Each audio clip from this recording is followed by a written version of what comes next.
আসসালামু আলাইকুম রহমতুল্লাহি ওয়া বারাকাতুহু।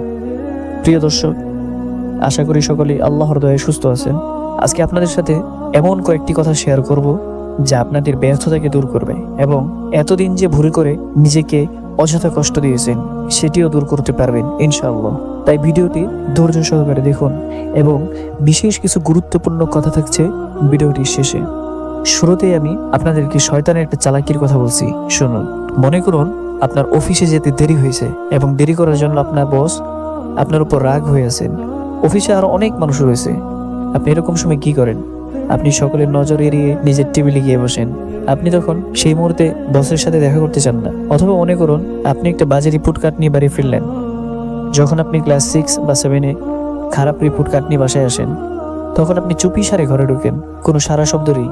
রুমে ঢুকে আপনি ঘুমের ভান করে পড়ে রইলেন। মা যদি জিজ্ঞেস করে আজকে স্কুলে কি হলো, আপনি তখন বলেন না, তেমন কোনো কিছু হয়নি। আপনি যখন কাউকে হতাশ করেন তখন তার থেকে দূরে দূরে থাকেন, এটাই স্বাভাবিক। এই ক্ষেত্রে যখন আমরা অশ্লীল কাজ করি, নিজেদের উপর জুলুম করি, তখন আমরা কাকে হতাশ করি? আপনি যখন আল্লাহকে অসন্তুষ্ট করেন, শয়তান তখন এর সুযোগ নেই। তখন শয়তান আপনার কাছে এসে বলে, তুমি আবার সালাত পড়তে যাবে ভণ্ড? তুমি এসব অশ্লীল কাজ করে এসেছো, এখন আবার ক্লাস করতে যাবে? ছি, তুমি আমার ইবাদত করতে যাবে? তুমি তো দুমুখ মানুষ। তখন সে বলে, হ্যাঁ সত্যি আমি দুমুখ মানুষ, আমার সালাত পড়া উচিত হবে না, সত্যি আমি খারাপ। শয়তান আপনার মনের মধ্যে চিন্তা ঢুকিয়ে দেয়। এরপর আপনার গুনাহের সুযোগ নিয়ে আল্লাহর কাছ থেকে আপনাকে আরো দূরে সরিয়ে রাখে। আপনি তখন আল্লাহর সামনে দাঁড়াতে বিব্রত বোধ করেন। যখন মোনাজাতে ইমাম সাহেব এমন কিছু গুনাহের কথা উল্লেখ করেন যে গুনাহে আপনি অতীতে লিপ্ত ছিলেন, সে গুনাহ আপনার স্মরণ হওয়ার পর আপনার উচিত হলো আল্লাহর কাছে ক্ষমা চাওয়া, কিন্তু শয়তান আপনাকে রাগিয়ে দেয়। আপনি নিজেকে অপরাধী মনে করলেও শয়তান আপনাকে ক্ষমা চাওয়ার সুযোগ দেন না, নানান কুমন্ত্রণা দেন। ফলে আপনি মসজিদে আসাটাই বন্ধ করে দেন।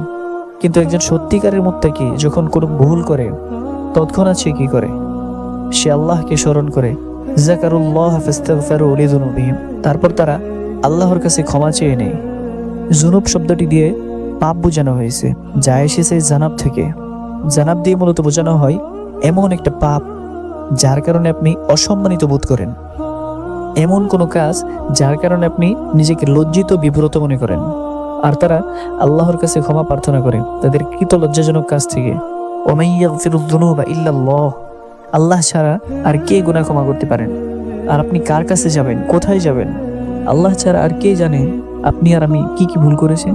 আমাদের গুনাহের খাতায় বহু এরকম অনেক গুনাহ রয়েছে যা আল্লাহ তাআলা প্রকাশ করেননি, শুধু আল্লাহই সেসব জানেন। সেসবের জন্য আমাদের আল্লাহর কাছে ক্ষমা চাইতে হবে। জান্নাতে যারা যাবে তাদের বর্ণনায় যেসব বৈশিষ্ট্য এসেছে তার মাঝে এটাই প্রধান বৈশিষ্ট্য, উলাইকা লাহুম জান্নাতু আদনিন তাজরি মিন তাহতিহাল আনহার। তাদের জন্য প্রতিদান হলো তাদের পালনকর্তার পক্ষ থেকে ক্ষমা এবং জান্নাত, যার তলদেশে প্রবাহিত হচ্ছে প্রসবন। এখানে যে শেষ কথাটি আপনাদের সাথে আমি বলবো, একবার আমি আমার ফ্যামিলির সাথে একবার শপিং মলে গিয়েছিলাম। সেখানে এক মা তার ছেলেকে ভীষণ বকা দিচ্ছিলেন, আর ছেলেটা চিৎকার করে কাঁদছিলেন। মা ছেলেকে কষে একটা চড়ও বসিয়ে দিল। কিন্তু আপনি কি জানেন বাচ্চাটা তারপর কার কাছে গেল? এরপরও সেই বাচ্চাটা তার মাকেই ধরে রইল, তার মাকে ছাড়ছেই না। চারপাশে এত এত মানুষ, সে তাদের কারো কাছে যাচ্ছে না। যদিও তার মা তার উপর রাগ হয়েছে, হতাশ হয়েছে, তাকে বকা দিচ্ছে, কিন্তু তার আশ্রয়, তার সুরক্ষা সে কার কাছে পাবে? তার মায়ের কাছে। এই দৃশ্যটা আমাকে ভাবিয়েছে। সুবহানাল্লাহ। যখন আমি আপনি গুনাহ করি, যখন আমরা আল্লাহকে হতাশ করি, তার অবাধ্য হই, আমরা কার কাছে যাব? আমাদের আর কোথায় যাবার আছে? তাই আমরা আল্লাহকে অসন্তুষ্ট করলেও, আল্লাহ আমাদের যেমন দেখতে চান তেমন আমরা হতে না পারলেও, সত্যিকারের মুত্তাকি কখনোই আল্লাহর উপর আশা হারায় না। আল্লাহর উপর আশা হারানোর অনুমতি তিনি আমাদের দেননি। লা তাকুনাতু মির রাহমাতিল্লাহ। সত্যিকারের মুত্তাকি কখনোই আল্লাহর উপর আশা হারায় না। আল্লাহর উপর আশা হারানোর অনুমতি তিনি আমাদেরকে কখনো দেননি। তিনি আমার খারাপ কাজগুলো ক্ষমা করবেন না, এই মনোভাব মন থেকে মুছে ফেলুন এবং আল্লাহর কাছে তার বরত্ব প্রকাশ করুন।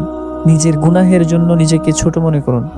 তিনি আমাদের ভালোবাসেন এবং ভালো রাখার শক্তিও রাখেন, এটা বিশ্বাস করুন। তিনি অসম্পূর্ণকে সম্পূর্ণ করতে পারেন, বিশ্বাস রাখুন। একদিন আপনিই হবেন সফল।